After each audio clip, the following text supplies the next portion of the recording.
ግን ይሄንን እዚህ ማህበረሰብ እዚህ ውስጥ ያሉ ሰዎች በቀን 300 ድርሃም ትንሹ የሚሰራ ሰው ነው ብዬ አምናለሁ። 30 ድርሃም ይሰራል። አሁን የተደራጁ ናቸው ቀድሞው እነዚህ ሰዎች። ስለዚህ ኡበር ያስፈልግ አይመስለኝም በእኔ በኩል እንደግል እንደ ማህበረሰቡ እንደ ህዝቡ አላውቅም።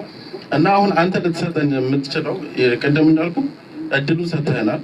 አንድ እሱ ነው። ቀደም ደግሞ የነገርከን ያንተ ፕላኖች አሉ፣ ያንተ ፕሮጀክቶች አሉ። ስለዚህ ለዚህ ህዝብ ዛሬውን እንዲዘጋ አማራጭ ቢሰጠው፣ አይ ካምፓኒውን ከፍታችሁ በራሳችሁ ማኔጅመንት አድርጋችሁ በራሳችሁ መኪና የራሳችሁ ማኔጅመንት በራሳችሁ አይመለከተኝም ብለህ ለነሱ መውሰድ መስራት የሚፈልግ ሰው ምርጫውን ይሰጥ። አይ ማኔጅመንቱ ቀደም እንዳልከው 53 እንትኑን ይወስዳለሁ፣ በየጊዜው ህግን አሻሽላለሁ፣ በየጊዜው የሥራ እድሎችን አመጣለሁ፣ ከኔ ጋር ጎን ለጎን ተያይዛችሁ ትሰራላችሁ፣ የማገኘው ትርፍ ደግሞ ይሄ ነው፣ ይህን ያህል እሰጣችኋለሁ ብለህ እድሉንና ወይም ደግሞ ግልጽ አድርገህ ብትነግረን እጠብቃለሁ። አመሰግናለሁ። ሌላ ተጨማሪ ከዛ ኦኬ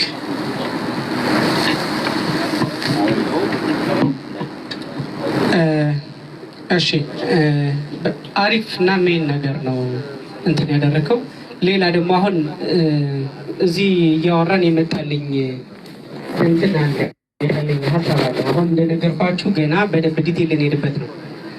ሊሞዚን ታክሲው ላይ ምን ሀፕን ያደርጋል መሰላችሁ? አሁን ባላችሁ ስታተስ ካምፓኒ አይደለም የሆነው መጀመሪያ ሊሞዚን ካምፓኒ ሆኖ ይቆምና መኪና ገዝታችሁ ስታስገቡ ዳይሬክት ያላችሁ አይዲ ስታተስ በአክቲቪቲያችሁ ኢንቨስተር ያደርጋችኋል። ገባችሁ ልላችሁ የፈለኩት? ኦልሬዲ እዛ ካምፓኒ ላይ ኢንቨስተር ሆናችሁ እና ኢንቨስተር ስታተሳችሁ ደግሞ ሹፌር እንዳትሆኑ ሊከለክላችሁ ይችላል። ምክንያቱም በኢንቨስተር አይዲ ሰራተኛ መሆን ስለማይቻል፣ የድርጅቱ ሰራተኛ መሆን ስለማይቻል አሁን ይሄንን እንደነገርኳችሁ ለእንትኖች ሰጠን የሚሆነውን ነገር እናሳውቃችኋለን ነው። ከዛ አማራጭ ላልከው አሁንም አለ፣ አማራጩ አልተዘጋም። ያልካት መጋዘኗን አሁን ነው የጨመርካት። እኔ ቃል አልገባውም መጋዘን። እኔ ትሬድ ላይሰንስ እና ቢሮ ነው ያልኩት አይደለ? መጋዘን ብያለሁ አላልኩም? ተው እንጂ ፖስታር እያየህና እሱ ልትወስድ ነው። አይሆንም። ያ አሁንም አለ። አሁንም ስናደርግ ልክ ይሄ በሼር በካምፓኒ ሲሆን የትሬድ ላይሰንስ እና የቢሮ እንትን አትከፍሉ። ምክንያቱም ቢሮ አብረን መስራት ካለብን 1,100,000 ምናምን ነው ለቢሮ ብቻ ይከፈል ነው። ያንን ክፈሉ ካልኋቸው በጣም ብዙ ብር ነው። ግን ያ የራሴ ነው። ራሴ ይህንን ድርጅት በራሴ ልመሰረተው የነበረ ድርጅት ስለነበረ ነው። ፈላጊና ተፈላጊን የተገናኘ ነው። ከዛ ውጭ በዜሮ ብር የሚጀመሩ ስራዎች ላይ ነው ቅድሚያ የምንሰጠው። አሁን ስራ ጀምረናል ያልነው ለዛ ነው። በዜሮ ብር የሚሰራው ላይ ብር ያለውም ይሰራል፣ ብር የሌለውም ይሰራል። በዜሮ ብር የሚሰራው ስራ ላይ ሌሎች 1 ሚሊዮን ኢትዮጵያውያንም ሊገቡ ይችላሉ። መስራት የሚፈልግ በሙሉ ይገባል። ምክንያቱም እውቀት ይዞ ከመጣ ወይ ስራ ገዢ ይዞ ከመጣ የዛ አባል እንዲሆን እንፈልጋለን። ለምሳሌ እዚህ ሌላ 500 ማህበር አለ አይደል? ሌላ ደግሞ 500 ሰዎች ሆኖ ተደራጅተው ስራ አብረን እንስራ ምንድነው የሚያደርጉት? ውል ነው ከድርጅታችን ግን የሚዋዋሉት። አንድ ላይ ስንሆን ይሄ የራሱ የሆነ ለምሳሌ ግሩፕ ኤ ሊሆን ይችላል፣ ሌላ ግሩፕ ቢ ሊሆን ይችላል፣ ያ ግሩፕ ሲ ሊሆን ይችላል። ግን ምን የሚሆነው ግሩፕ ኤ ራሱን የቻለ የራሱ አክቲቪቲ የራሱ ስራ አለው፣ የራሱ ቢዝነስ አለው። ለምሳሌ ግሩፕ ኤ አምራች ከሆነ ግሩፕ ቢ ደግሞ የሚመጣው አከፋፋይ ሊሆን ይችላል። ያንን ስራ ይዘን ነው የምንቀጥለው። ከዛ ውጭ እንደነገርኋችሁ ይሄ ወስነን ከሊ አንተ ስራ ይሄን ከሊ ስራ የምንለው አይደለም። መጀመሪያ ስራውን እናመጣለን። እዛ ስራ ላይ መሳተፍ የሚችለው ለምሳሌ እውቀት የሚፈልግ ስራ ከሆነ እውቀት ያላቸው ብቻ። ለምሳሌ የጠበቃ ግሩፕ ወይም የጠበቃ እና የሌበር ኦፊስ የምናቋቁም ከሆነ የህግ እውቀት ያላቸው ህግ የተማሩት ናቸው አባል የሚሆኑት ስራው ላይ ገባችሁ። ዴሊቨሪ ከሆነ ደግሞ መንጃ ፈቃድ ያላቸው እና መኪና ያላቸው ናቸው የሚሆኑት። ስለዚህ የምንከፍታቸውን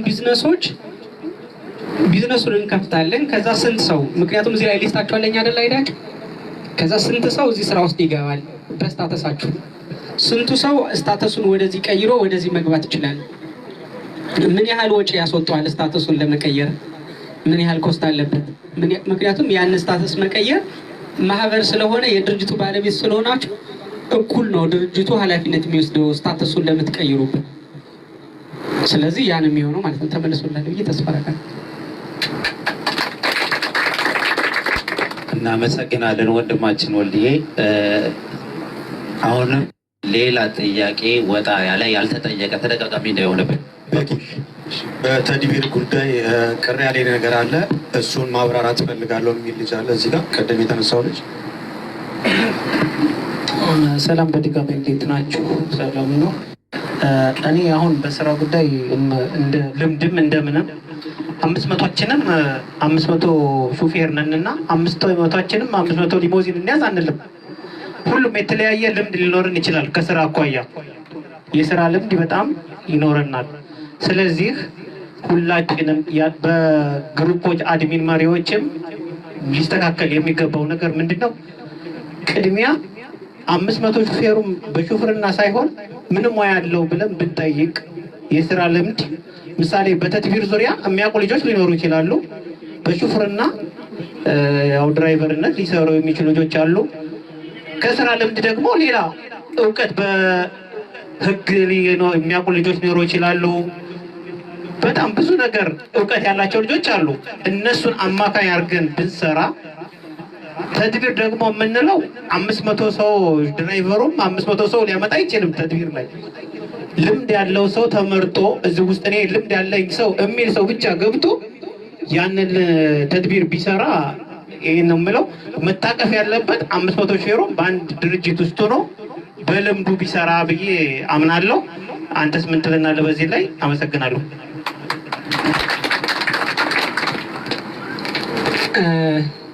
አመሰግናለሁ ድጋሜ ሀሳብን ስላጋራሃል።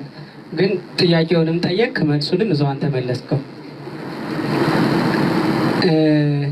አሁን ተድቢር ስናደርግ ሁላችሁም ተድቢር ቴብል ላይ አትቀመጡ። የተድቢሩ ባለቤት ትሆናላችሁ። ምናልባትም ከዚህ የዚህ ማህበር አባል ያልሆነ ሰው ሊሆን ይችላል ቴብል ላይ ቁጭ ብሎ የሚሰራው፣ ምክንያቱም ሙያ ስለሚፈልግ። እኔ መስራት የምችለው እንደ ቢዝነስ ድርጅቱን ነው ማቆም የምችለው እንጂ ፕሮፌሽናሊ የሆነ ስራውን የተማረ ሰው ነው መስራት የሚችለው፣ ወይም ልምድ ያለው እዛ ላይ ብቻ ነው የሚሰራው። እኛ 500ዎቻችንም ሰው ማምጣት አንችልም። እንዲህ ብለን እናመጣለን። ሜቢ ማስታወቂያ ልንሰራ እንችላለን፣ ልናስተዋውቅ እንችላለን፣ ተድቢሩን ልናስተዋውቅ እንችላለን። ከዛ ደግሞ ላናጠፋ እንችላለን። ሰራተኞቻችን ድርጅቱ የኛ ነው፣ ሰራተኞቻችንን አናስጠፋም። ስለዚህ ድርጅቱ የሚሆነው የሁላችንም ነው። ለምሳሌ ተድቢሩን ስናቋቁም 1 ሚሊዮን ድርሃም የሚያስፈልግ ከሆነ 2000 ድርሃም እናዋጣለን ማለት ነው። 500 ሰው ተድቢሩ ይቆማል። ከዛ ስንት ይሆናል? ለ500 ገንዘብ ልክ ፐርሰንት ይኖረናል አይደለ? ድርሻ ይኖረናል አክሲዮኑ ላይ። ከዛ ሰራተኛ እንቀጥራለን። የሰራተኛ ደሞዝ ይነሳና የተጣራ ትርፉ የሰራተኛ የጠፋ ሰራተኛ ተመላሽ የተደረገ ኦዲት ተደርጎ ለ500 ሰው ይካፈላል ድርሻው ነው እንጂ 500ዎቻችንም ተድቢሩ ኑሮን ቁጭ እንላለን ማለት አይደለም። እንደዛ ከሆነማ አንድ ስራ ላይ ልንከነቸር ነው። አሁን ሞራል ወንድማችን ጥያቄ በአግባቡ ተመልሷል ብለን እናስባለን። እዚህ አካባቢ ለምንድን ነው የማትሳተፉት? በዚህ ምንድን ነው ግሩፕ ላይ ብዙ ጥያቄ እና ደግሞ ሴቶች አላየንም፣ ዛሬ አላየንም። ሴት ሹፌሮች አላችሁ፣ ለምንድን ነው በጥያቄ የማትሳተፉት? ለሴቶች እድል እንስጥ እስቲ። ሴቶች ሀሳብ ያላችሁ ካላችሁ፣ ጥያቄ ያላችሁ። ግሩፕ ላይ ብዙ ጥያቄ ነበራችሁ፣ እባካችሁ አሁን ጠይቁ ፊት ለፊት። እዛ ጋር ለምታ ብዙ ሴቶች ይታዩኛል። ሂድልኝ መኮ እዚህ አካባቢ ለሴቶች ቅድሚያ እንስጥና እስቲ ጥያቄ ካላችሁ እጃችሁን አውጡልን።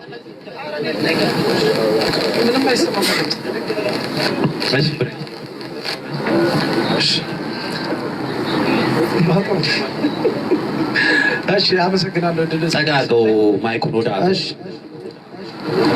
እሺ ስሜ ብርሃኑ ይባላል እና እኔ ጥያቄ መጠየቅ የፈለኩት እንደ ሀሳብ ነው፣ ጥያቄ ሳይሆን ሀሳብ ቀደም ከተባሉት ቢዝነሶች ብዙ ቢዝነሶች ተወርተዋል እና እንደ ሀሳብ ደግሞ ሁላችንም እዚህ ጋር ያለነው ሹፌሮች ነን ተብለን ዛሬ መጣ ነው። ሁላችንም በኪራይም መኪና ሊሆን ይችላል፣ በራሳችንም መኪና ሊሆን ይችላል። መኪና አለን ሁላችንም። ከቢዝነሱ ጋር አሁን ከተወሩት ቢዝነሶች 7 ነው 6 ምናምን ቢዝነሶች እንትን ተብለዋል።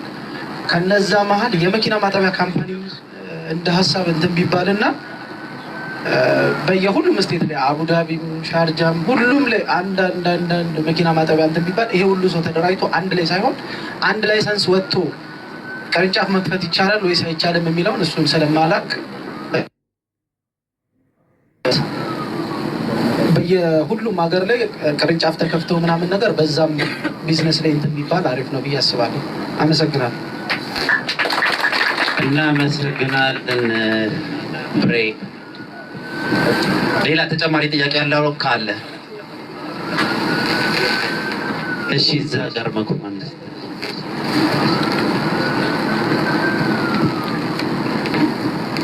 እሺ፣ በቅድሚያ እድሉን ስለሰጣችሁ አመሰግናለሁ።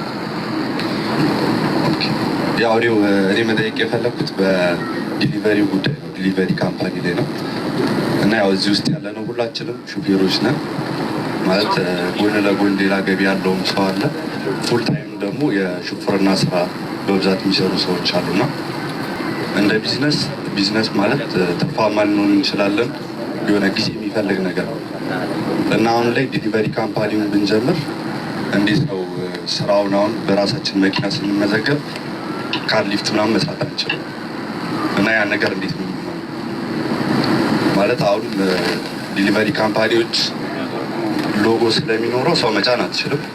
እንደገና ደግሞ ለካምፓኒውም ሪስክ አለው እዛ መኪና ላይ ሰው ከጫንክ እና በአንዴ ደግሞ በዚህ ቢዝነስ ትርፋማ ስለማምነው እንዴት ነው የሚሆነው የሚለው ነገር እና በተጨማሪ ደግሞ ቅድምም ወንድሜ አንስቶታል በቪዛ ጉዳይ ላይ በካምፓኒ ሌበር ያለው በካምፓኒ ቪዛ ያላቸው ሰዎች ናቸው።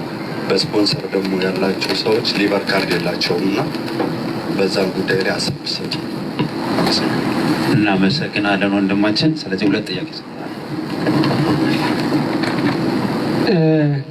የመጀመሪያው ጥያቄ መኪና ማጠቢያ ይሄ አሁን ይላችሁ የአውሮ የመስራት አንዱ ግብአት ይሄ ነው።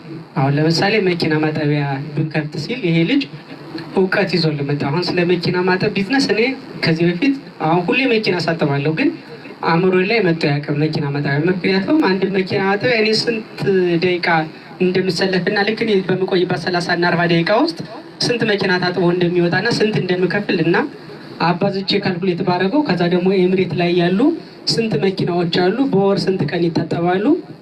አሁን ይህንን ሀሳብ ሲመጣ ያቸው አብሮ የመስራት ትልቁ ነገር ይሄ ነው። ከዛ ውጪ እዚህ ሀገር ዱባይ ላይ የወጣ ንግድ ፍቃድ ብራንች 1 አጅማን፣ ብራንች 2 አላይን፣ ብራንች 3 አቡዳቢ እያለ የፈለገው ያህል መክፈት ይቻላል። ብራንች መክፈት ይቻላል። አንድ አይነት አገልግሎት ሆኖ ብራንች እየተደረገ ነው። የተለያየ ስም አይወጣም። አቡዳቢ አጅማን ያስሄድ በቃ ዱባይ ላይ የወጣው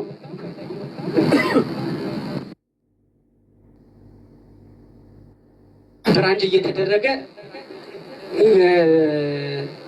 እዛው ዱባይ ላይ ብቻ አሰንትኑ ነው የሚታየው። ማለት ከስተመሮቹ ብዛት ምን ያህል ፈላጊ ያለው ምን ያህል አገልግሎት ፈላጊ ያለን የሚለው ስለሆነ ስለዚህ ያንን ብራንች ማድረግ እንችላለን። መኪና ማጠቢያ ብቻ አይደለም፣ የውሃ ማከፋፈያ አሁን እኛ ፕሮሰስ እያደረግ ነው። ትሬድ ማርክ ማለት ይቅርታ፣ ትሬድ ማርክ አፕሩቫል ነው ፕሮሰስ እያደረግን 1 ወር ስለሚፈልግ እሱ ነው እየጠበቅን ያለ ነው። የውሃ ማከፋፈያ ለምሳሌ ውሃ ሁሉም እዚህ ሀገር ደግሞ ውሃ በልዩነት ነው የሚፈለገው።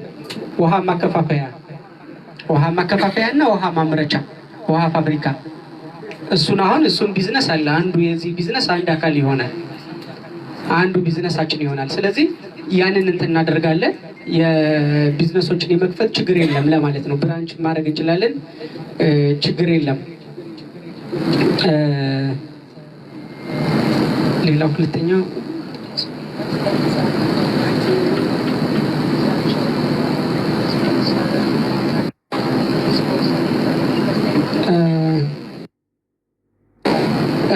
እሺ ምንድነው የቪዛውን እንደነገርኳችሁ ነው።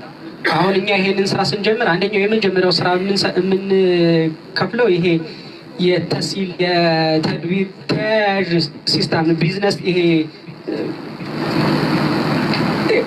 ቢዝነስ ሴንተር ነው ተብሎ የሚወጣው ፍቃዱ ቢዝነስ ሴንተር ተብሎ ይወጣና ሁሉንም አገልግሎቶች የኤሚር ሴንተር አገልግሎት የተሲል የአልቅተቀይም ነው የሚባሉ ብዙ አሉ የብዙ አገልግሎቶች እነዛን ስለምናቋቁም በምን ስታተስ ይሰራሉ ቪዛቸው በምን ይቀየራል በምን ሌበር ይወጣሉ በምን አይነት የሚወጣል የሚለውን እንደነገርኳችሁ እዚህ ላይ በላካችሁልኝ አይዲ ክላሲፋይድ አድርገን ያሉ የኢምፕሎየር የኢንቨስተር ከዛ ደግሞ የኢምፕሎየር ሆኖ ደግሞ ሴልስ አሲስታንስ ምናምን እያልን ምን የትኛው ያለው የህግ ማዕቀፍ ይፈቅድልናል። ከዛ ደግሞ ያለው የህግ ማዕቀፍ እንዳለ ሆኖ ደግሞ ሁለተኛ የምናደርጋለን ስፔሲፊካሊ እንዲታወቅልን እና እንዲፈቀድልን የምንጠይቃቸው ኦፖርቹኒቲዎች ይኖራሉ። ያ የሚወሰነው በምንድን ነው? ድርጅታችን ላይ በሚኖረን የሜሞራንደም ኦፍ አሶሲዬሽን የድርጅቱ መመስረቻ አንቀጾች ላይ ነው የሚወስነው። ይህንን ስራ መስራት እንፈልጋለን። ሌላው የጠየቀው ዴሊቨሪ ካምፓኒ ከሆነ በኋላ ካርሊፍት መስራት አንችልም፣ ሰው መጫን አንችልም። ይሄ ትክክል ነው። ምክንያቱም ዴሊቨሪ ካምፓኒ ሲሆን በዴሊቨሪ ካምፓኒው ስም ሲሆን መጫን አንችልም። አሁን እያወራን ያለነው ወደ ህጋዊና የተሻለ ወደሆነ ስራ ለመምጣት ነው። ስለዚህ አሁን እኛ ዴሊቨሪ ካምፓኒው ላይ አብረን ካርሊፍት የምንጭንበትና ሲስተም አንሰራም። ምክንያቱም ያንን እኛ አንቀበለውም። ማለት ድርጅት ሲሆን እኔና እናንተ ልትቀበሉ ትችላላችሁ፣ እኔ አልቀበለውም። ድርጅት ሲሆንም ድርጅቱ አይቀበለውም። ድርጅት ሲሆን የሁላችን ድርጅት ሲሆን ሰው መጫን አይፈቀድም። ያ ለዴሊቨሪ የሆነ እንትን ስለሆነ ግን ምንድነው የምናደርገው? ዴሊቨሪውን ባንዴ ያንን ላናደርግ እንችላለን። ስለዚህ ምንድነው ልናደርግ የምንችለው? መጀመሪያ ድርጅቱ ዴሊቨሪ ካምፓኒ የኛ ይሆናል። ያን ያህል ደንበኛ እስኪኖረን ድረስ ሌላ ሰው ልንቀጥር እንችላለን። ለምሳሌ 10 ሰው ቀጥረን በ10 ሰው ብቻ ልናሰራ እንችላለን። ለ10ዎቹ የሚበቃ ስራ እጃችን ላይ ካለን ማለት ነው። ከዛ እየጨመርን ከራሳችን አንድ ሰው እያስገባን ለምሳሌ የመጀመሪያ ቀን ደንበኞቻችን 15 ከሆኑ ከ500ዎችን በዕጣ አንድ ሰው የዛ ቋሚ ይሆናል። ምክንያቱም ቋሚ 15 ደንበኞች ካሉን የዛ ሰው የተሻለ ገቢ የሚያገኝበት ስለተገኘ ያ ይገባል። ከዛ ደግሞ ቀጣይ እየተባለ ደንበኞቻችን እያሳደግን ነው የምንሄደው እንጂ አንዴ 500ዎቻችሁ ዴሊቨሪ ካምፓኒ ሆናችኋል አቁሙ ተብሎ አይቆምም። በኦርደር ነው የሚሆነው ደንበኞቻችንን ማሳደግ። ከዛ እናንተ ሌሎቹ ለምሳሌ 10ዎቹ መጀመሪያ ጀምረው ከሆነ ሌሎቹ በሁለተኛ ዙር ሌሎች 10ዎቹ እንዲጀምሩ 500ዎቻችንን ማስተዋወቅ ሊሆን ይችላል። ያንን የምንከፍተውን የዴሊቨሪ ካምፓኒና የስቶራችንን የሱቁን የፓርተን የሰፕላየራችንን ማስታወቂያ ሼር፣ ኮፒ ሊንክ፣ ሪፖስት ማድረግ ይሆናል ስራችን ማለት ነው። ከዛ 10 ይገባሉ። ቀጣይ 10 እያደረግ ነው እንጂ አንዴ አቁመን አንዳንድ ኦርደር ይዘን አንወጣም። ተመልሷል ብዬ ተስፋ አደርጋለሁ። እናመሰግናለን። ሰዓታችንን ለማብቃቃት ያክል አሁን ሌላ ለየት ያለ ጥያቄ ያለው እድል እንስጥና በአጠቃላይ ማብራሪያ ይሰጠናል። ወልዴ ሌላ የተለየ ጥያቄ ያለው ካለሽ? እሺ፣ ሰላም ናችሁ? ባረጅ ትንሹ እባላለሁ ካላይ። የኔ ጥያቄ አሁን እዚህ 500 ሹፌሮችን አንድ አይነት የገቢ ምንጭ የለንም። ያ ማለት እኩል መኪና የለንም። ለምሳሌ ጥሩ መኪና የያዙት ነዳጅ ይበላል። ለአንተስ ያዋጣሃል ወይ? 2.5 2.2 የያዙት ዴሊቨሪ ማለት በቀን ረጅም ነው የሚነዳው። እንዴት ነዳጅ ውስጥ ያዋጣናል በራሳችን መኪና ሲሆን? ሁለተኛው ጥያቄ ደግሞ ያው አንዳንድ ጊዜው ካለንም ካርሊፍት አንዴ ይመጣል አንዴ ይቀራል እና በየሆነ ሰዓት የምትቆም መኪና መያዝን ልንኖር እንችላለን። ስለዚህ እነዚህ ትንንሽ መኪና ያዝን የሚቆሙ መኪናዎችስ እንዴት ነው አንተ ቼክ የምታደርጋቸው? እሱ ነገር። ሁለተኛ ደግሞ እኛ የሆነ ቦታ ላይ ብንቆም ከሪከቨሪ ጀምሮ ከሰርቪስ ጀምሮ ኮንትሮል የሚያደርገው ድርጅቱ ነው ወይ? ነዳጅስ ማን ጋር ነው?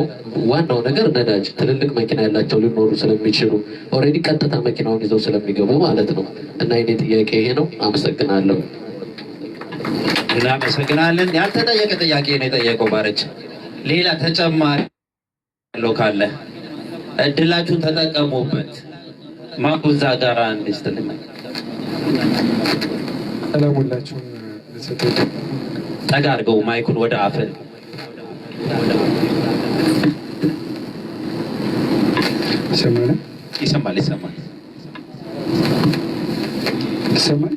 ይሰማል ያው ከምንም በላይ ያው ጊዜ ነው ለሰው ልጅ የሚሰጠው ትልቁ ነገርና ጊዜን ስለሰጠህን በጣም እናመሰግናለን። እዚህም ለችል ብዙ ነገር በዚህ ነበር እንሰራ ነበርና እዚህ የተገኘ ነው የሆነ ጥቅም እናገኛለን ብለን ነው። ብዙ የቢዝነስ አይዲያ ተነግሯል። አሁን ምን ላይ ነው ማሰራው ያደረግ ነው ማለት አንተ አሁን 6-7 የሆኑ የቢዝነስ ፕላኖች ሰጥተናል። አሁን ካለንበት የስራ ዘርፍ ወጥተን የሆነ እርምጃ እዚህ ታወጣለን። 1 ወይ 2 የስራ ዘርፍ ታወጣችሁ ነው። የዚህኛው ደግሞ እንደዚህ ክራይቴሪያ ያላችሁ ነው ብትለን ከመንጠጣለን ነው ካልኩ ግን 500 ቢስማማ ምን ያልስማማ ለምን ካለውበት ካላራመደና ካላመንኩበት ሊሄድ ታረግን አይ ቲንክ አይደን የሁላችን ጥያቄ ነው ብዬ አስባለሁ። እንደግሌ ግን በጣም ብዙ ሀሳብ ሆነብኝና ተምታታብኝ። የትኛው ሀሳብ ላይ ነው አሁን ያጸደቅ ነው? ብዙ ሀሳብ ሆነብን። 1 ወይ 2 የስራ ዘርፍ ስጠንና በዛ ላይ ይሄ ማለት ከኛ ኮስት የምናደርገው ነገር ካለ ይሄንን የስራ ዘርፍ በዚህ ማውጣት ያለበት ነው። 0% የሆነውን ደግሞ ይሄ ምንም ነገር አይጠይቅም። ምክንያቱም ሙሉ ስራችን ትተን ነው ወደዛ ስራ የምንመጣው። እናመሰግናለን። ሞራል ይገባዋል። ያልተጠየቀ ጥያቄና ብዙዎች ሀሳብ ጭንቅላት ውስጥ ያለ ጥያቄን የጠየቀው ወንድማችን። እሺ ከመጀመሪያው ጥያቄ ስጀምር የመኪኖች የነዳጅ የተለያየ ነገር እንዴት ታረጋቸዋለህ እያለ ነው ሲጠይቀኝ የነበረው እና እንዴት እናረጋቸዋለን ነው የሚባለው። ምክንያቱም ድርጅቱ የጋራችን ስለሚሆን ያንን ደግሞ እንደዚህ ቢሆን ይሻላል ብለህ አንተ ሀሳብ ታቀርባለህ፣ ይቀመጣል፣ በእጅ ብቻ ይወሰናል። ስለዚህ እኔ አይደለሁም ያንን የምወስነው፣ አብረን የምንወስነው። ሁሉም የሚመልሱ ከሆነ ለሁሉም ማይክ ይዘን ስንመጣ ይመልሳሉ ወይ እጃቸውን አውጥተው ያሳዩናል። እንዴት እናደርጋቸዋለን? መኪናውን እናድሰዋለን፣ መኪናውን እንቀይረዋለን፣ ሌላ መኪና እንገዛና እንሰጠዋለን ለዛ ሰው፣ መኪናውን አንድ አይነት እናደርገዋለን፣ እንችላለን ወይ የሚለው ነው የሚወስነው። ሌላው ቅድም ወንድሜ ያለው አንዱን ሀሳብ ብዙ ቢዝነስ ሀሳቦች ሆኖ እና አንዱን ሀሳብ መርጠህ ለውሳኔ እንዲመቸን አስቀምጥልን ላላችሁ አሁንም ተነጋግር ነው እንትን የምናደርገው። ትልቁ የዛሬ አሁን የተገናኘ ነው እዚሁ ስራውን ልንጀምረው አይደለም ማለት ስራውን ቢዝነሱን ይሄ ኢንካም የሚያመጣውን አይደለም፣ አብረን ለመስራት መስማማቱን ልንጀምረው ነው። ዛሬ ምንድነው የዛሬ ጎላችን? የዛሬ እዚህ የመጣንበት አብረን ለመስራት ለመስማማት ነው። አብረን ለመስራት ከተስማማን በኋላ ደግሞ አብረን አይደለም የምንሰራው። ስለዚህ የስራ ሀሳብ የምናመጣውም አብረን ነው እንጂ ብቻዬን አይደለም። እኔ ብቻ አይደለሁም። እኔ ጋር 10 አመጣሁኝ 13 ቢዝነሶች አሉ ብቻዬን የሚሰሩ ብዬ ራሴ የምሰራቸው ለራሴ። እናንተ ባትኖሩም እኔ ራሴ ልሰራቸው የጀመርኳቸው ማለት ነው። አሁን ለምሳሌ ውሃ ማከፋፈያውን እኔ ራሴ ጀምሬያለሁ። ከ2 ሳምንት በኋላ አፕሩቫል ይመጣል። የልብስ የጅንስ ሱሪ ማመረቻውን የኮስሞቲክስ ማመረቻውን ኦልሬዲ ፕሮሰስ ላይ ነው። ከዛ ደግሞ አንድ ሰው ደግሞ ቅድም መኪና ማጠቢያ የሚል ሀሳብ አምጥቷል። ያንን ምንድነው የምናደርገው? አሁን አንድ ላይ ለመስራት ተስማማን አይደለ? ከዛ ምንድነው የሚሆነው? የላካችሁልኝ አይዲ አለ።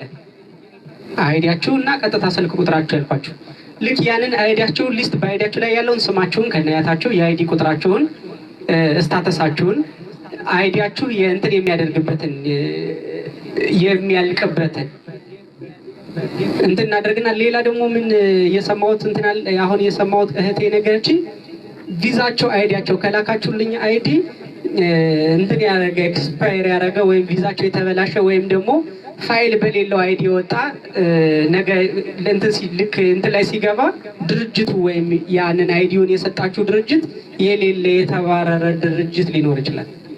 የተበላሸ ቪዛ የሚባለው ማለት ነው። እንደዛም ይሆናል። አሁን እነዛን የምናደርጋለን ክላሲፋይድ እናደርግና ነው ስራውን መወሰን። መጀመሪያ በዚህ አንድ ድርጅት በዚህ ስታተስ በዚህ አንድ ድርጅት መሆን እንችላለን ወይ የሚለውን ገና ከዚህ ሀገር የንግድ ቢሮ ልንጠይቅ ነው። የላካችሁልኝን አይዲዎች ሊስት እንትን አድርግና የትኛው ነው የሚስተካከል፣ የትኞቹ ናቸው አንድ ላይ ሆኖ ስራ መስራት የሚችሉት፣ ከዛ ደግሞ አንድ ላይ መስራት የሚችሉትን ሊስት አውት ይደረጋል። ከዛ ቀጥሎ እነዚህ ያልቻሉበት ምክንያት ደግሞ አይደንቲፋይ ይደረጋል። ከዛ ምን ቢያስተካክሉ እዚህ ስራ ውስጥ መግባት ይችላሉ። ለምሳሌ ቪዛቸውን ማስተካከል ሊሆን ይችላል።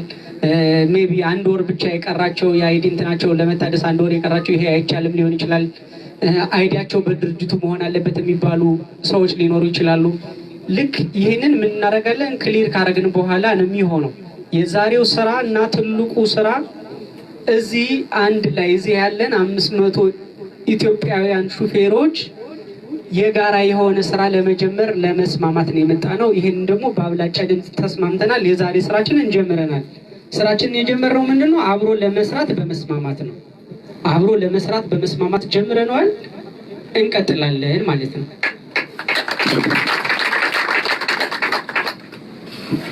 እናመሰግናለን ወንድማችን ወልዴ። ሌላ ተጨማሪ ጥያቄ ያለው ካለ እንነበልና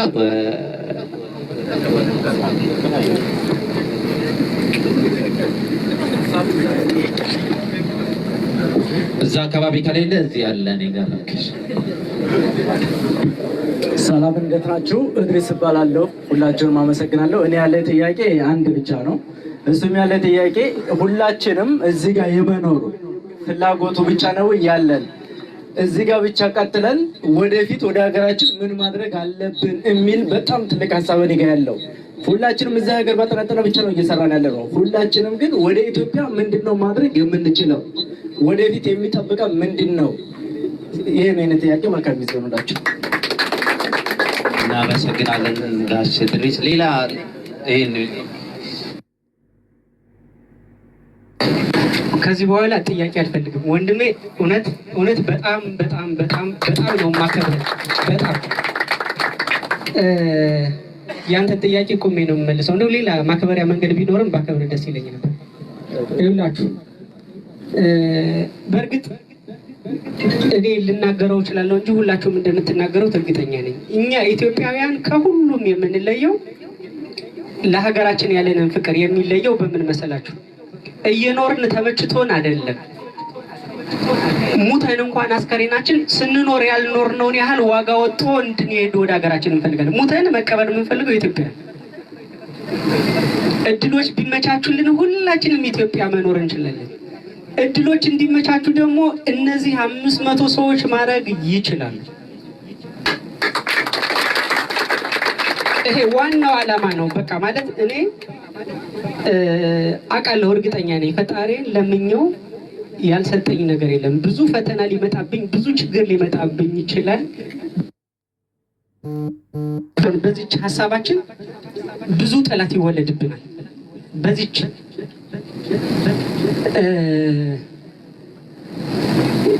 እንግዲህ እኔም ኢትዮጵያዊ ስለሆንኩ እንዳትቀየሙኝ። ኢትዮጵያና ኢትዮጵያውያንን አሁን እንግዲህ በሽታውን ከዶክተር የደበቀ አይድንም እና የምንለወጠው እኛ ራሳችንን ስንቀጣ፣ ስናርም፣ ስንመልስ ነው። እና አንድ ያልገባን ኢትዮጵያን የተሆነበት አንዳንዴ ግራ ይገባኛል። ኢትዮጵያናዊና ሌሎች ብዙ ሀገሮችን ብዙ ሀገራት አሉ ያለ ዜጎቻቸው ሀገር የመሆን ህልውናቸው የማይረጋገጥ ማለት ዜጎቻቸው ባይኖሩ ሀገር ሁነው ያለ መቀጠል የማይችሉ ሀገራት አሉ። ሀገርነታቸው የሚፈርስ ዜጎቻቸው ከሌሉ። ብዙ ዜጎች አሉ ደግሞ ከሀገራቸው ከወጡ ልክ ከባህር እንደወጣ አሳ ከንቱ የሆኑ። ኢትዮጵያ ላይ ሁለቱ አይሰራም። እንግዲህ ሁለት የተለያዩ ነገር ናቸው። ዜጎችም ከኢትዮጵያ ሲሰደዱ ያልፍላቸዋል። ሀገሪቱም ኢትዮጵያ ዜጎቿ ሲሰደዱ ታርፋለች እንጂ አይጎድልባትም። እና ግራ ይገባኛል። ወይ ገነት ኢትዮጵያ ውስጥ ተደብቃለች። ለምን መሰላችሁ እንደዛ ምለው? ድሮ ገጠር እያለሁኝ የገጠር ልጅ ነኝና እናቴ አባቴ በሬ ሽጦ ብዙ ብር ቤት ሲያስቀምጥ ሳጥን ውስጥ ብሩ አይቀመጥም። የህፃን ልጅ የሽንት መጥረጊያ ጨርቅ ላይ፣ ምክንያቱም የገጠር በር ቁልፍ የለውም አይደለም። ምን ታደርገዋለች እንዳይጠፋ? የህፃን ልጅ የሽንት ጨርቅ ላይ ተጠቀለልና ብዙ ብር የሆነ በሬ የሸጠ ሰሞን ብዙ ብር ቤት እንዳለ የታወቀ ሰሞን ጠቅልላ በር ላይ ታደርገዋለች። ሌባ ገብቶ እቃውን ትርምስምስምስምስ አድርጎ ገለባብጦ ባናቱ አድርጎትኛ አረም ሂደን እኮ ነው አጨዳ ወጣው እኮ ነው ቤተሰብ ኪስ በሙሉ እንደዚህ ወደ ውጭ እየተገለበጠ ተስቦ አጦት ማዘር ስትገባ ቤት የሽንት መጠቅለያ ጨርቁ ላይ ወይም ይሄ የጭቃ ጅልፍት ይባላል ገጠር የጭቃ ቤት የምትጠርግበት በር ላይ እዛ ጨርቅ ውስጥ ብሩ የተቀመጠውን ሌባው አላገኘውም። ልክ እንደዛ ነው የተደበቀች ማለት ሆን ብሎ ነው ማለት የፈጣሪ እጅ ያለበት ኢትዮጵያ ያለማደጉ አላለሁ ወይ ደግሞ ምን እንደምታውቃላችሁ በጣም ይቅርታ ለቃሉ ገነት ውስጥ ሰይጣኖች ይኖራሉ ብዬ አስባለሁ። ሰይጣኖች ያልኩት እኔን ጨምሮ ነው። ምክንያቱም ኢትዮጵያ ይውላችሁ ምንም ቅጠሉ አሁን ቻይና የሄደ ሰው አለ? ቻይና ሄዳችሁ ታውቃላችሁ? ቻይና ቅጠላ ቅጠል ሁሉ ነው የሚበላው። እኛ ቅጠል አረም እያልን ነው፣ እኛ ገጠር አረም እያልን ነው እየመነጠርን የምንጥለው። ሌላ ሀገር ላይ ይበላል፣ ምግብ ነው።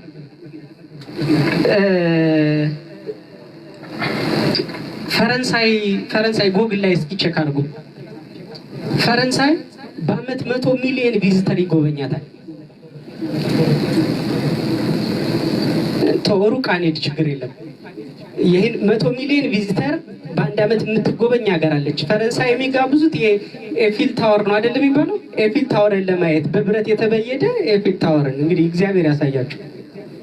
ይሄንን ምንድነው የሚያደርጉት? ለምንድነው እንደዛ የሚሄደው? የተረጋገጠ ሰላም ስላለ ነው። የተረጋገጠ ሰላም ያለው ምንድነው? ሰላማዊ ዜጎች ስላሉ ነው። ዜጎቹ ተደማምጠው ተከባብረው ህግ አክብረው ስለሚኖሩ ነው። ከዛ ውጪ ኢትዮጵያ ይልቅ ከኤፊል ታወር ይልቅ አክሱም ሐውልት አለ። ኢትዮጵያ ኤፊል ታወር ብረት በየድ ይገርማል። በፓምፕ ወደ ላይ ከሚወረወር ፏፏቴ ይልቅ ጭስ አባይ ፏፏቴ ያለ ተፈጥሯዊ አጆራ ፏፏቴዎች ደቡብ ያለ አጆራ ታውቋቸዋላችሁ? ትላልቅ 400 ሜትር ቁመት ያላቸው ፏፏቴዎች። ጣና ሐይቅ አለ። ውሃ ሲያልፍ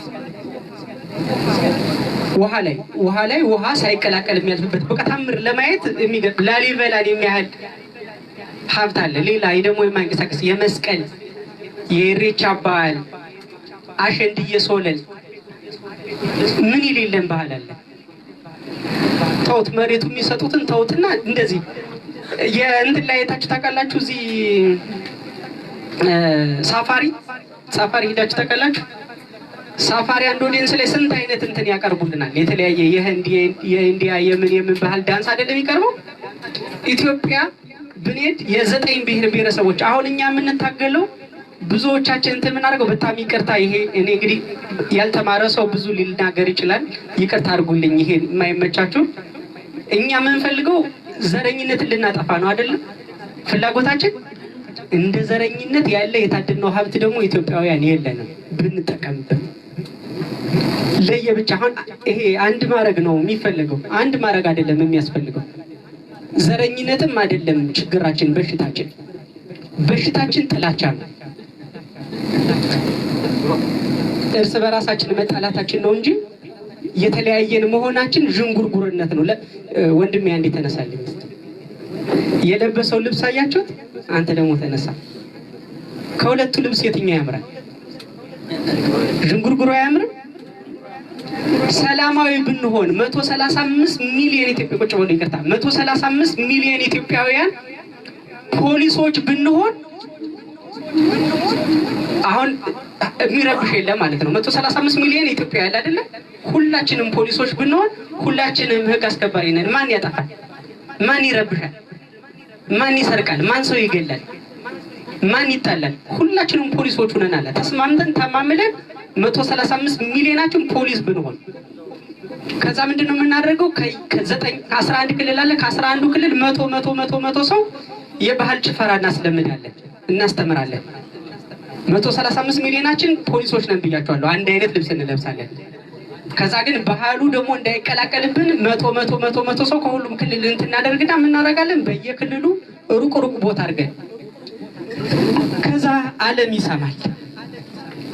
ምን ብሎ ነው የሚሰማው? 135 ሚሊዮን ዜጎች ያሉበት 135 ሁሉ ፖሊሶች የሆኑበት ሀገር በቃ እንጎብኘው ይላል። ጎብኝ ይመጣል። ልዩ እሴት። ከዛ ምንድነው የሚሆነው? $5,000 እያዘ ወደ ኢትዮጵያ ይመጣል። እስኪ አባዙት። የፈረንሳይ ከኤፊል ታወር የተሻለ እስኪ 100 ሚሊዮን ሲባዛ $5,000 አድርጉት እስኪ በእናታችሁ $100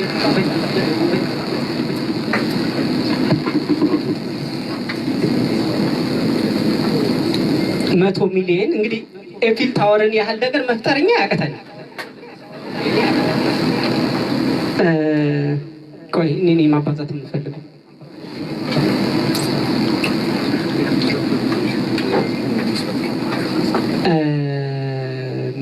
500 ስንት መሰላችሁ የሚሆነው?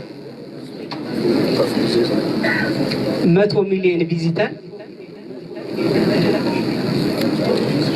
ሲባዛ $5000 በትንሹ $8000 ነው ቪዚተሮች ስፔንት የሚያደርጉት።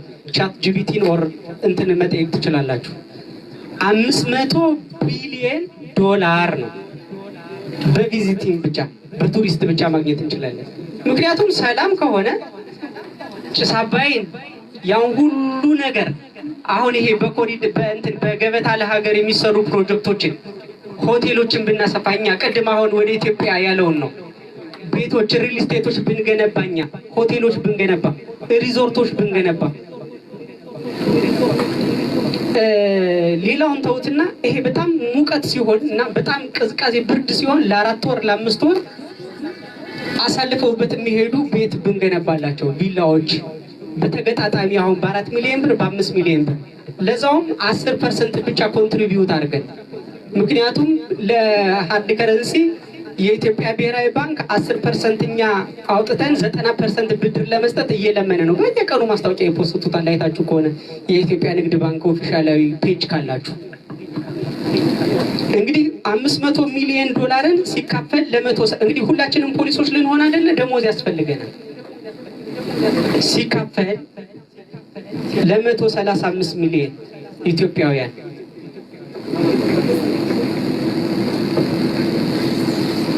ለእያንዳንዳችን $3703 ይደርሰናል። ለእያንዳንዳችን ሲባዛ በ154 ብር ለእያንዳንዳችን 570,370 ብር ማለት ነው።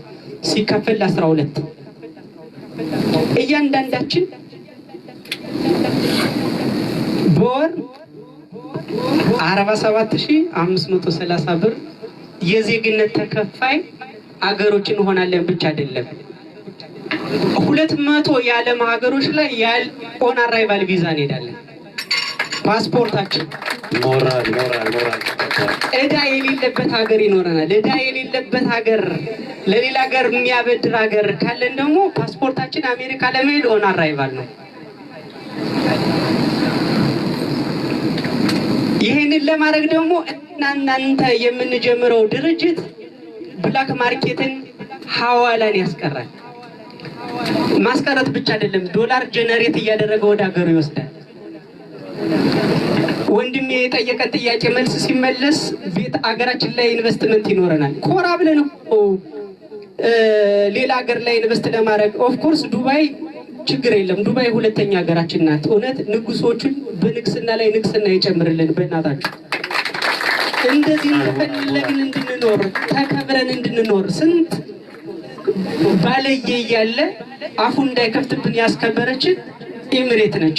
በንግስናቸው ላይ ንግስና ዘራቸውን ከንግስና ያወጣብን።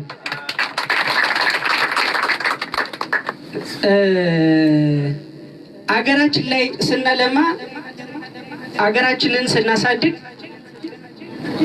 ሀብት ደግሞ መፍጠር ጀመረ። ከሌላ ዓለም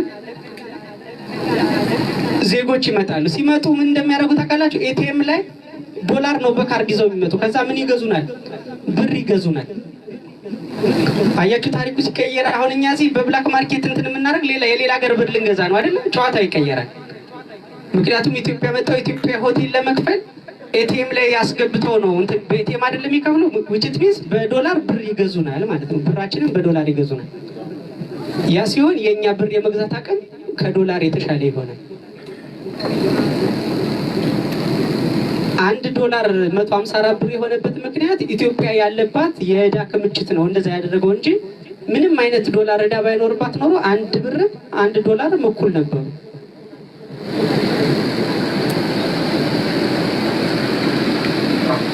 ኖት ውል ነው። ገንዘብ ማለት ውል ነው ማለት መቀየሪያ። በፊት ጨው አምጥቶ ስንዴ እንደሚቀያየሩት እንደነበረው መገበያያ ገንዘብ ነው። ቫሊዩን ከፍ የሚያደርገው ከኢንተርናሽናል ማርኬት ጋር ያለው ተፈላጊነት ነው። ስለዚህ ያን ያህል 100 ሚሊዮን ቪዚተር ለማምጣት እርስ በራስ በመጠላላት የምንታወቀውን ያህል ደግሞ ሰላማዊ በመሆን እንታወቅ። ስለዚህ አገራችን ላይ 10-90 የቤት መስሪያ ኢንቨስትመንት ስለተመቻቸ ፕላኖችም እየሰራን ስለሆነ ስላለን የሰራ ነው ፕላን አለ። አንድ ሰሞን ብሔራዊ ባንክ የመጡ ጊዜ ፎቶ ለ2 ሳምንት ተዘግዝቆ እየተሰደብኩ ነበር። ይሄንን ሀሳብ ተናግሬ ነው የብልጽግና ገረድ የምን ባልኩኝ ስሰደብ የነበረው ማለት ነው።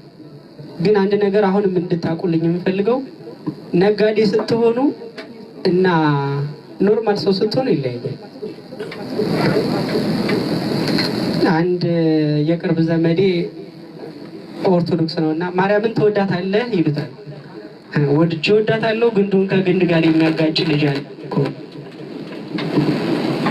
ገባችሁ? ነጋዴ ስትሆኑ ህጉን ስልጣን ላይ ያለውን አካል ማክበር መታዘዝ ግዴታ ስለሆነ አሁንም አብራችሁ የምትሰሩ የተለያየ አይደለም። እንደዚህ እናድርግ ስንላችሁ አናደርግም ካላችሁኝ አይሆንም። ሰው የራሱን ለብቻው ሲሆን የራሱን ይወስናል። ነጋዴ ሲሆን ደግሞ የኔን ብቻ አይደለም እኔ የምወስነው እኔ ውስጥ ያሉ 1050 ምናምን ሰራተኞችን ኢትዮጵያ ያሉትን ማለት ነው። እነዛ ሰራተኞች ነው ኃላፊነትም ወስደው እንጂ በግሌ ወይም የኔን ፍላጎት የኔን ምኞት አይደለም። እኔ ውሳኔ ስወስን የልጆችን ውሳኔ አብሬ ነው የምወስነው። የባለቤቴን ህይወት የነገ ህይወት አብሬ ነው የምወስነው። ስለዚህ እኔ ብቻዬን የማደርገው ወይም ብቻዬን የምወስነው ወይም ብቻዬን የምተገብረው ተግባር የለም ማለት ነው። አሁን ድርጅት አይደለን። ድርጅት ስንሆን ደግሞ የድርጅቱ ህግ ነው ድርጅቱ የሚፈቀድልን ህጋዊ ስንሆን ነው አይደለም። ከዛ ያንን ህግ የግል ፍላጎታችን አያስቀይረንም። እና ወንድሜ በጣም ነው የማመሰግነው። ወደ ሀገራችን ማሰብ ያለብን ይሄንን እንሰራለን። ሁላችንም እዚህ ለመኖር የወሰነ ሰው ይወሰናል። ቅድም ብያቸዋለሁ መጀመሪያ። ምክንያቱም እዚህ ሀገር ትውልድ ኢትዮጵያዊ የለም። ኢትዮጵያዊ ነው እዚህ ሀገር ዜግነት ስለማይሰጥ ማለት ነው። እንደዚህ ዩኒክ የሆነ በጣም የተለየ ነገር ካልሆነ በቀር ዜግነት የሚሰጠው የለም። እዚህ ሁሉም ኢትዮጵያዊ ነው። ወይም ከሌላ ከካናዳ ወይ ከአሜሪካ የመጣ ካለ ብቻ ነው። ስለዚህ ሁላችንም ቪዛችን ሲያልቅ ወይም እዚህ የመኖር ኮንትራታችን ወይም እዚህ የምንፈልገውን ስራ ስናገኝ ተረጋግተን መኖር ስንፈልግ ኢትዮጵያ ነው መሄድ የምንፈልገው አይደለ? አሁን ደግሞ ሀገሪቱንም ላይ ስራ እኛ ደግሞ አሁን ስንሰራ ምንድነው የሚያምሩ መኖሪያ እንትኖችን ኢኮሲስተም ስለሚገነቡ ጎብኚው ናችሁ ወይም የተሻለ ሀገር ለመኖር ብላችሁም ልትሄዱ ትችላላችሁ። ኢትዮጵያን እዚህ የሚሄድ ፍላጎት የላችሁ ትውልድ ኢትዮጵያውያንም ካላችሁ ማለት ነው። ስለዚህ ዋናው የዚህ ሁሉ ስራ መጠቅለያው አገራችን ላይ ኢንቨስትመንት ማድረግ። ምክንያቱም እኛ እዚህ እንድንደርስ 2 ዓመት በትንሹ 6 ወር ያጠባች እናት አለችን እዛ። ከዛ በኋላ ደግሞ ጎረቤት ወደ ገደል እንዳንወድቅ ዳዴ ማለት ስንጀምር እና ልጅሽን ውሰጂ ከሌው ልጅ ያ ኃላፊነት አለብን። ገደል ውስጥ እንዳንወድቅ ወይ ያልሆነ እንትን ውስጥ እየተቆጣጠሩ ጎረቤቶች የሉንም። የነሱ ኃላፊነት አለብን። የምናገኘው ገንዘብ የኛ ሀቅ ብቻ አይደለም። የኛ ብር እኛ እዚህ እንድንደርስ ዋጋ ለከፈሉ አብረውን አሉ፣ መምህራኖቻችን አሉ ያስተማሩን። ይህንን ስራ እንድናቅ ያረጉን መምህራኖች አሉ፣ የመምህራን ቤተሰቦች አሉ። እኛ ደግሞ ነጋዴዎች ነን አይደለ? ለምሳሌ እኔ ስኳር ነግጄ ከሆነ ስኳር የገዙኝ ሰዎች በሙሉ ኃላፊነት አለብኝ። ምክንያቱም እኔ ከነሱ ላይ 2 ብር 3 ብር ትርፍ ይዤ ነው ይህንን ሀብት ያካበትኩት። ስለዚህ ያው ለነሱ ለመጠቀም ቢለው ቢሆን እኔ እዚህ ለመድረስ ይህን ያህል ካፒታል ለማካበቴ ግን እነሱ ላይ ስለሆነ የነገርኩት ይህንን ንግዴን መልሼ ለነሱ መስጠት አለብኝ፣ ንጹህ ለመሆን ማለት ነው። የስኳር በሽተኛ ላለመሆን፣ የደም ግፊት በሽተኛ ላለመሆን፣ ጤናማ ለመሆን ያተረፍኩትን ገንዘብ እንድበላው ፈጣሪ እንዲፈቅድልኝ በላባችን ጠብ አድርገን ያመጣነውን ገንዘብ እንድንበላው እንድንኖርበት ፈጣሪ ሊፈቅድልን ይገባል። በነገራችን ላይ በላባችን ጠብ አድርገን ስላመጣነው ብቻ የኛ ነው ማለት አይደለም። ወይም እንብለዋለን ማለት አይደለም። በጣም ትንሾች ናቸው የላባቸው መብላት የቻሉት። ለምንድነው? ሳያውቁ በስተት ወይም በድፍረት የሰው ሀቅ ስለሚቀላቀልባቸው ነው። ለዛ ደግሞ ኢትዮጵያ እዚህ እንድንደርስ ስላደረሰችን የእሷ ሀቅ አለብን። እዚህ ሀገር ያሉ ህጎችን፣ እዚህ ሀገር ያሉ አሰራሮችን፣ ቴክኖሎጂዎችን ወደ ሀገራችን እየወሰድን መተግበር አለብን። ለምሳሌ ፋይዳ መታወቂያ አሻራ መስጠት ኮራ እንትን ኢሉሚናቲ ምናምን 666 ምን ያልተባለ ነገር አለ። በጣም የሚገርመው ግን እንደዛ እያለ የሚያሟርተው በሚመለከተውና በማይመለከተው የሚያወራው ሰው አሻራ ፓስፖርት ለማውጣት ሲሆን ሂዶ ቀድሞ ተሰልፎ ለምኖ ነው የሚያወጣው። ወቀሳ ጀመርኩኝ አይደለ? ብሶቴ ስለሆነ ነው። በጣም ይቅርታ አድርጉልኝ። እሱን ይሄን እንቀይረዋለን። እኛ አንቀይረው ምን ነው አላጨበጨባችሁ? አንድ ነገር እንድታቆልኝ የምፈልገው ሐዋላን ስናስቆም ሐዋላ የሚሰሩትን ሰዎች ጎድተን አይደለም። ሐዋላ ሲሰሩ የሚያገኟት 1 እና 2 ድርሃም አለች አይደለም አለ። ልዩነቱ ያው ለነሱ ነው የሚሆነው፣ ለሚላክላቸው ሰዎች ምን ይዘው 1 እና 2 ብር ልዩነት ነው አይደለም የሚይዘው። ሐዋላ ስንሰራ ያችን ብር የብሔራዊ ባንክ ወኪል ሆነን እንድናገኝ አድርገን ሲስተም እንሰራለን። መጀመሪያ ደግሞ አሁን ሐዋላ በህገ ወጥ እየሰሩ ያሉ ሰዎችን የዚህ የህጋዊው የወኪሉ የባንኩ ወኪል ለማድረግ ቅድሚያ እድል ይሰጣቸዋል። ምክንያቱም ስራው ላይ ፕሮፌሽን ስላላቸው፣ ደንበኛ ስላላቸው። እናንተን ሳው ልጆች ሊያወሩኝ እንደፈለጉ መረጃ ሰምቶኝ ደርሶኛል። እውነት በጣም ደስ ብሎኛል። በጣም እኔ አንድ ደፋር አለመማሬ ነው ባይዘው የጠቀመኝ እንደዚህ በድፍረትና ተክት እንዳወራ ያደረገኝ። አለመማር ጥሩ ነው፣ ደፋር ያደርጋል። ማርያም እውነት በጣም ነው ደፋር የሚያደርገው አለመማር። አሁን እስኪ አስቡት እስኪ እኔን ስለዚህ እኔን ሊያማክሩኝ ሲፈልጉ እንግዲህ ሐዋላ ላይ የሚሰሩ ሰዎች እኛም እንደዚህ እንዴ የትኛው እንትን አደርጋለሁ በደንብ በእናታችሁ እንደዚህ በህብረት በተለይ በህብረት እንደዚህ ዱዓ ስታረጉ ጸሎት ስታረጉ የጋራ ጸሎት ስለሚሰማ እባካችሁ በጸሎት አስቡ። ሞራል የጣላችሁብኝን እምነት እንድወጣ የሚያደርግ በጸሎት አስቡ። ምክንያቱም የኔ ህሊና እንደነገርኳችሁ አንደኛ አልተማርኩም፣ ጀስት ድፍረት ብቻ ነው ያለኝ። ሁለተኛ ማገናዘብ ስለማልችል ብዙ ጊዜ ያልተማረ ሰው ስለማያገናዝብ በደንብ ጥልቀት ላይ ረዳ የተገለጠለት ያየውን ብቻ ነው የሚያደርገው፣ በልምድ ያጋጠመውን ብቻ እና እንዳልሳሳት እባካችሁን በጸሎት አስቡ። ከልብሽ ከልብ የስብሰባው የመጨረሻ ነው የልጁ ጥያቄ። ይሄ ሁሉ ማጠቃለያው እዚህ ሀገር ሁለተኛ ሀገራችን ኤምሬት መብታችንን አስከብረውልን የሚያኖሩን የንጉሶች ሀገር ላይ ከዛ ደግሞ ኢትዮጵያ በደንብ ቢሰመርበት ዋናው እሱ ነው። ምክንያቱም አንድ ታሪክ ሰምታችሁ ይሆናል። ከኔዘርላንድ ነው ከየት ሀገር እኔ እሱን እንትን ላደረገው ፈልጌ ሚዲያውን ፈርቼ የተውኩት ኢንተርቪው ላደረገው ፈልጌ ነበር። ኔዘርላንድ ነው ምናምን በምቾት ይኖር የነበረ ፎቶ በንጽጽር ጓደኞቹ ጠቁመውበት በሆነ ወንጀል ተባረረ፣ ወደ ኢትዮጵያ ዲፖርት ተደረገ እና ኢትዮጵያ ዲፖርት ሲደረግ ጎዳና ላይ ነው የወጣው። ይኸውላችሁ እንግዲህ ይሄ ሰውዬ እዛ ኔዘርላንድ ሀገር በምቾትና በድሎት ይኖር ነበር ብያቸዋለሁ። አንደኛ ኔዘርላንድ ለመሄድ የሆነ ብር ከኢትዮጵያ ይዞ ወጥቷል።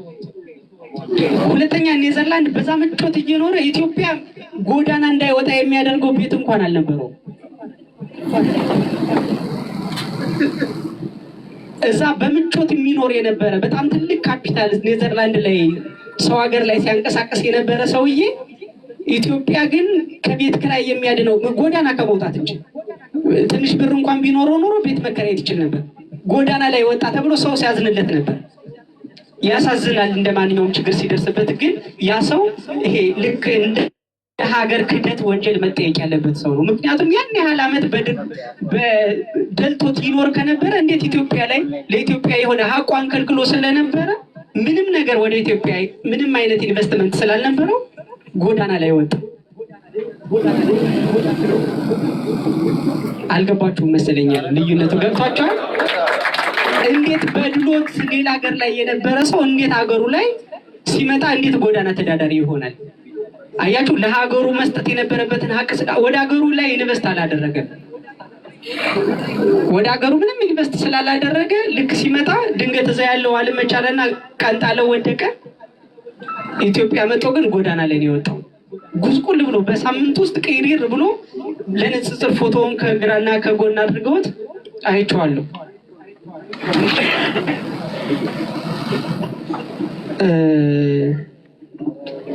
እና ሜንቲንግ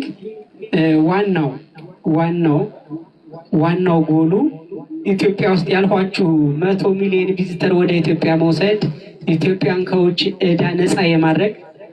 በዚህ ቢዝነስ ውስጥ አንድ ሌላ ቢዝነስ አለ። አሁን 500ዎቻችን በቀን 10 ሰው ጋር ትገናኛላችሁ አይደለም? 500 ማለት በቀን በትንሹ እንደው 10 ሰው እንደው ሁለት ሰው 5 ብቻ ብናገኝ በአመት ስንት ሰዎችን እናገኛለን? ካልኩሌት አድርጉት።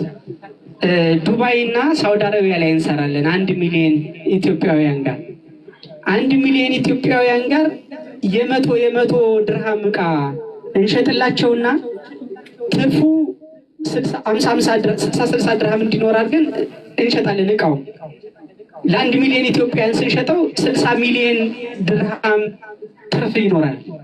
በዚህ 60 ሚሊዮን ድርሃም ትርፍ አላንሳሪ እንከፍታለን። ሰማችሁ? አላንሳሪውን ስንከፍት 1 ሚሊዮን ኢትዮጵያውያን ደሞዝ በእኛ አላንሳሪ ይከፈላቸዋል። በእኛ አላንሳሪ 1200 ማለት $328 ሲከፈላቸው ሲባዛ በ1 ሚሊዮን 200,000 አላንሳሪ ከፍተን የራሳችን የሁላችንም የሆነ ሲባዛ በ12 በአመት $4.7 ቢሊዮን የሚያንቀሳቅስ አላንሳሪ ይኖረናል። ይሄንን ወደ ሀገራችን እንልከዋለን። በ10 አመት ውስጥ የኢትዮጵያን የዕዳ ክምችት ከፍለን እንጨርሳለን። 10 አመት አይፈጅም። ምክንያቱም ይሄ በደሞዙ ብቻ ነው። ነጋዴዎች ስለሆን ደግሞ ሰርቪስ ቻርጅ ስላለው ደብል ይሆናል። ዕዳችንን የኢትዮጵያን ዕዳ ከፍለን ጨረስን ማለት ሐዋላ መስራት ቆመ ማለት ብላክ ማርኬት ቆመ ማለት የኢትዮጵያ ገንዘብ የመግዛት አቅም ከፍ አለ ማለት ነው። ወይም የኢትዮጵያ ዕዳ የለባትም ማለት ደግሞ $1 እና 1 ብር እኩል ሆኑ ማለት ነው። ምን ማለት ነው? አንድ እንጀራ በ18 ሳንቲም መግዛት እንጀምራለን ማለት ነው። አያችሁ የትኛው ጊዜ ላይ እንደሄደ በ18 ሳንቲም አንድ እንጀራ መግዛት እንችላለን። 1 ብርና 1 የአሜሪካ ዶላር እኩል ልናደርገው ነው። ዕዳ ከሌለብን ብራችን ለምን ዋጋው ይወርዳል? እኔና እናንተ የኛን ብር ከፍ ለማድረግ ነው እንጂ የኛን ብር ለመጣል ከህገ ወጦች ጋር አንሰራም አይደል? እሱን አይደል የተዋዋልነው? አልተስማማንም በዚህ? እስኪ ያሳዩኝ።